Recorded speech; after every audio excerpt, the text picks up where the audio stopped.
Ser podcast.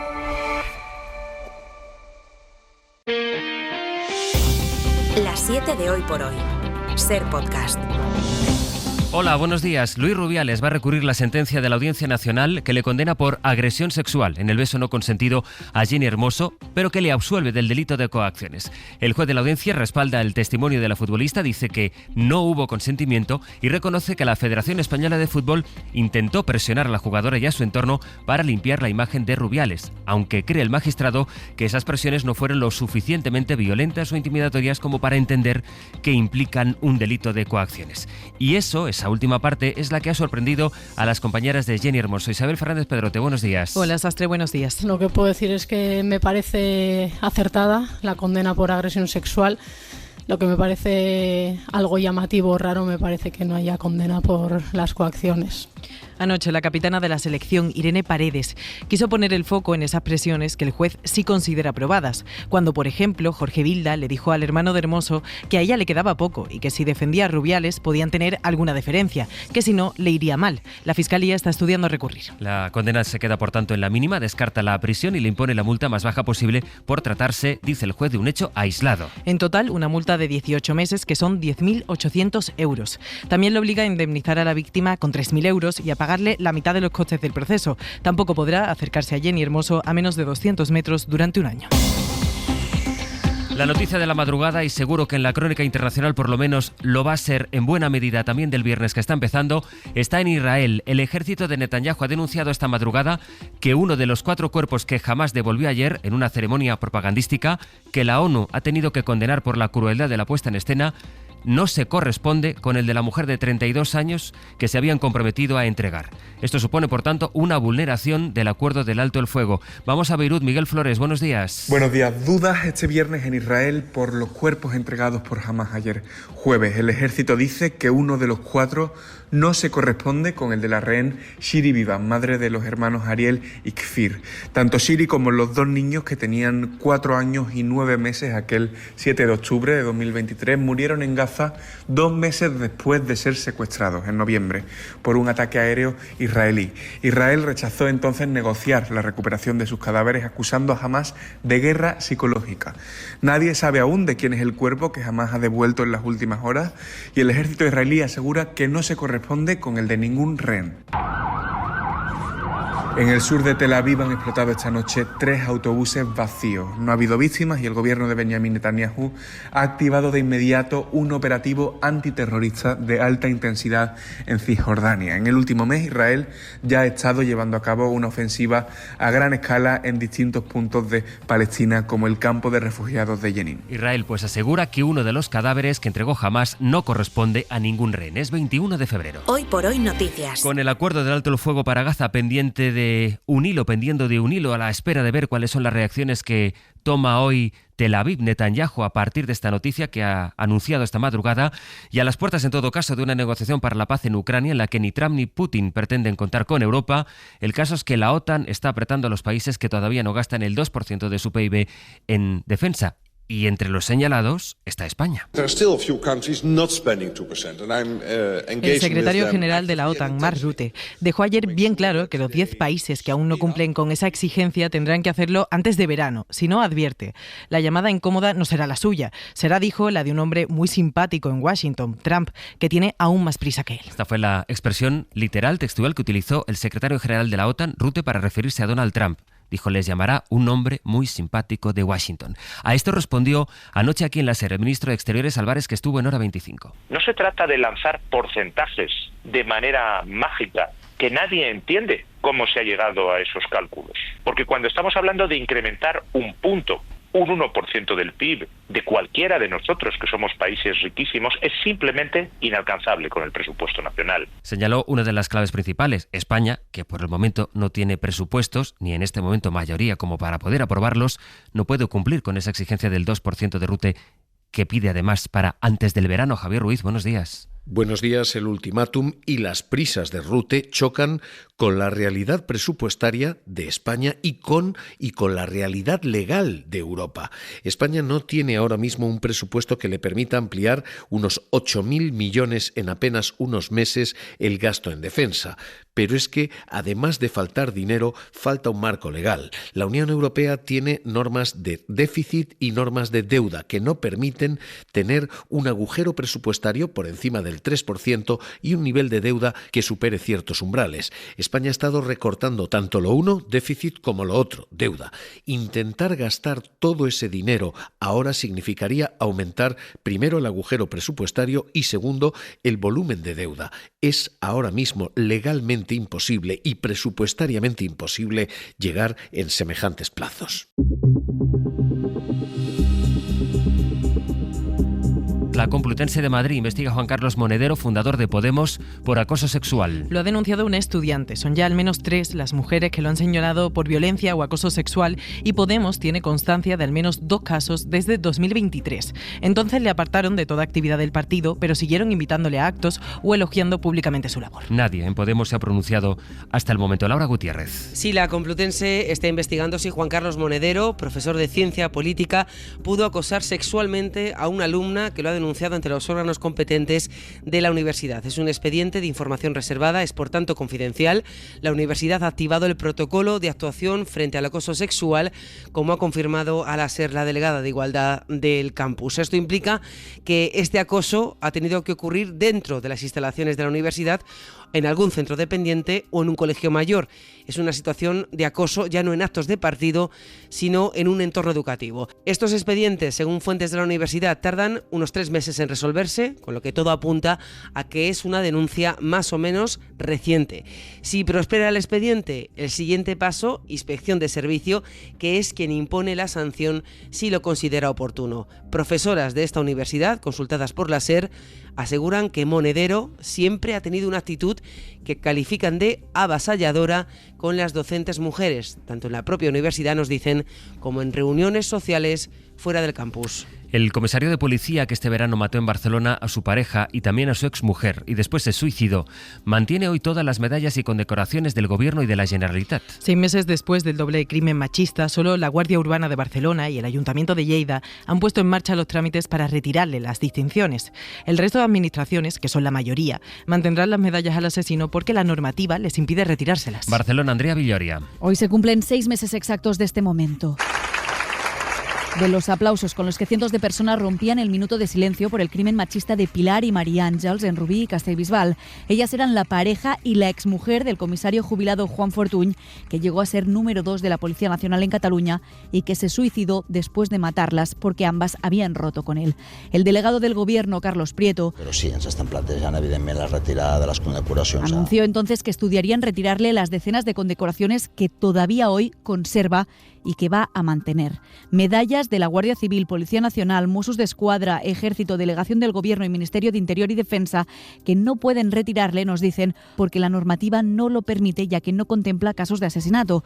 Solo la Guardia Urbana de Barcelona y la Paeria de Lleida han iniciado ya los trámites, dicen a la SER, para retirarle 3 de las medallas.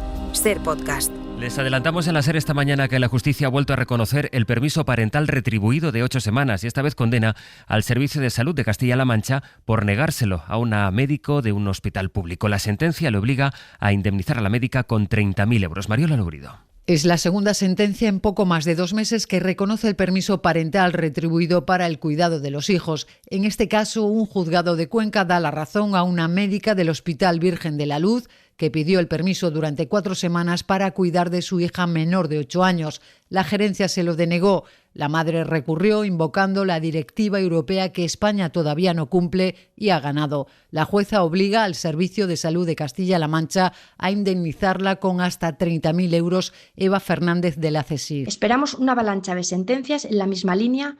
O el Gobierno rectifica o las administraciones tendrán que afrontar centenares de indemnizaciones. La jueza destaca que la Directiva Europea de Conciliación es vinculante, clara, precisa y atribuye el derecho. Bruselas ha expedientado a España por no haberla traspuesto y no pagar estos permisos. El domingo los alemanes van a votar en unas elecciones que serán determinantes para el futuro de Europa. La clave va a estar en cuanto acierten las encuestas que sitúan a la extrema derecha como segunda fuerza política. Los democristianos siguen a la cabeza, pero si se confirman los pronósticos, los ultras sacarán casi el doble de votos que hace 4 años. La inmigración ha sido el gran asunto de la campaña que divide a los alemanes. La SER se ha adentrado en Pankow, que es un barrio multicultural, epicentro de la creatividad en la capital, el distrito más poblado de hecho de Berlín, convertido ahora sin embargo en el escenario del auge de la violencia neonazi. Ahí ha estado el enviado especial de la SER a Berlín, Antonio Martín.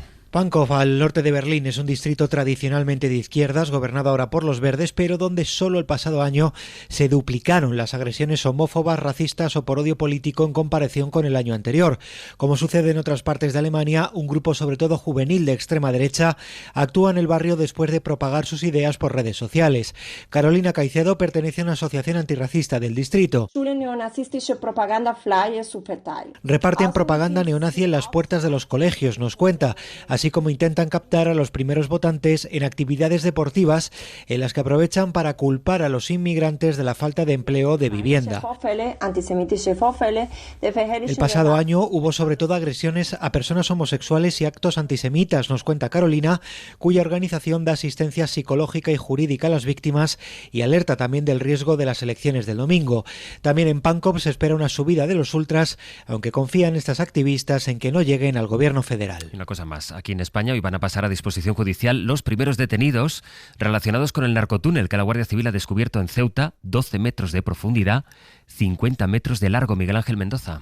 La Guardia Civil continúa examinando el túnel encontrado en el interior de una nave industrial del polígono del Tarajal para averiguar los usos a los que ha podido destinarse. Compuesto por galerías, efectivos de la unidad de subsuelo se han debido mover con dificultad 40 centímetros de anchura y 60 de altura, aunque no es uniforme en todas sus partes. A esto, además, se une vinculado al narcotráfico la operación Doha de la Policía Nacional, con 6 detenidos y más de 700 kilos de hachís incautados. Hoy pasarán estos detenidos a disposición de la justicia después de examinarse garajes cercanos al Tarajal, y la pasada tarde se realizaban hasta 6 registros en diferentes lugares de la ciudad. La instrucción del caso se encuentra secreta y la investigación se viene gestando desde hace meses.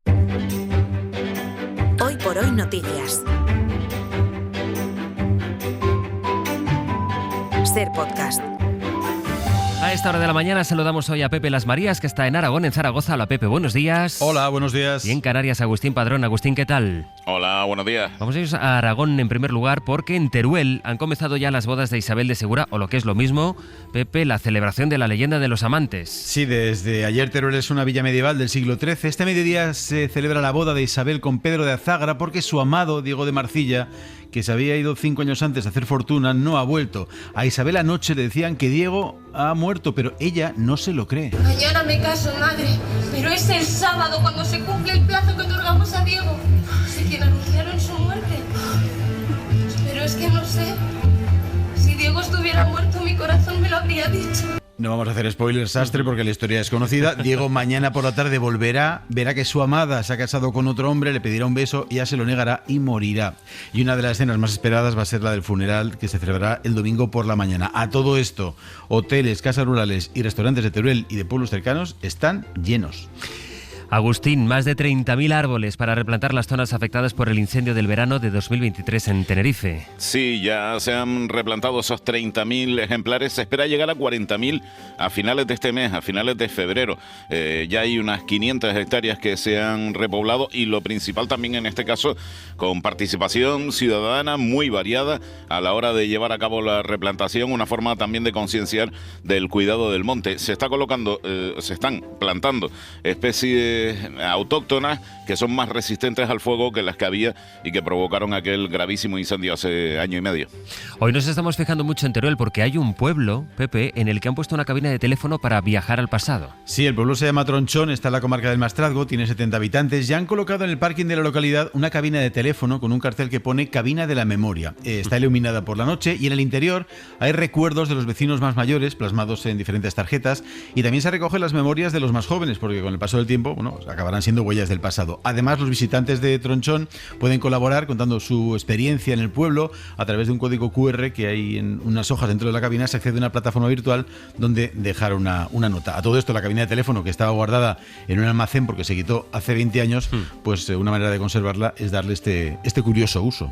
qué fotografía será esa, la de ver a los niños acercándose a la Camila preguntándose, pero ¿esto qué es, no? ¿Para qué sirve? Bueno, y hay investigadores de la Universidad de La Laguna que han descifrado cómo se comunican las orcas, pero ayudados, Agustín, por la inteligencia artificial. Podríamos decir que es un viaje del pasado al futuro, ¿no? Porque lo que pretenden es, con la inteligencia artificial, reconocer los sonidos que emiten las orcas y en algún momento llegar a comunicarse con ellas. Lo están captando a través de 2 boyas, una instalada en Aguas del Hierro, otra de Gran Canaria. Están metiendo todo ese sonido en inteligencia artificial y traduciendo de alguna manera los sonidos que emiten las orcas. Así que por ahí va la investigación.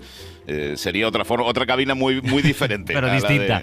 Sí, la de Teruel. Agustín, Pepe, buen fin de semana, compañeros. Hasta luego. Adiós. Viernes, por tanto, es día de música en el magazine a partir de las 11. A las 10 es día de libros en Hoy por Hoy. Hoy va a venir Rosa Montero a compartir la biblioteca de Hoy por Hoy, pero a esta hora, los viernes, es momento de acercarnos al cine, porque en nuestra recomendación, Pepa Blanes nos va a traer los principales estrenos que llegan a las salas de cine para este fin de semana. Para el público más juerguista, recomendamos esta semana The Monkey. Es una nueva adaptación divertida y tenebrosa de una novela de Stephen King. Qué raro, no recuerdo cerrar esto con llave. Por casualidad, ¿recuerdas si había un mono de juguete de mi tía en ese mercadillo? Oh. Hay cine familiar. Paddington regresa, ese oso viajero que ahora va a Perú en una película gamberra que cuenta con la participación de Antonio Banderas. Paddington, ha llegado una carta de Perú para ti. ¡Oh! No se pierdan la bellísima Aún estoy aquí, nominada al Oscar a Mejor Película. El director brasileño Walter Salles nos cuenta cómo una mujer y sus hijos se sobreponen a la desaparición de su marido en plena dictadura brasileña. Debe de ser un error, eso fue hace años. No es ningún error, se viene con nosotros. ¿A dónde? Tiene que declarar. Nacho Vigalondo vuelve al largometraje con Daniela Forever. Es una historia de amor y duelo contada con ciencia ficción cañí. El compuesto químico que tenemos te permite tener esos sueños así, al instante. Y para terminar, se estrena también la adaptación al cine de la novela de Manuel Carrer, Limonov, sobre el poeta y activista ruso al que interpreta Ben Whishaw. Para no perderte ningún episodio, síguenos en la aplicación o la web de la SER, Podium Podcast o tu plataforma de audio favorita.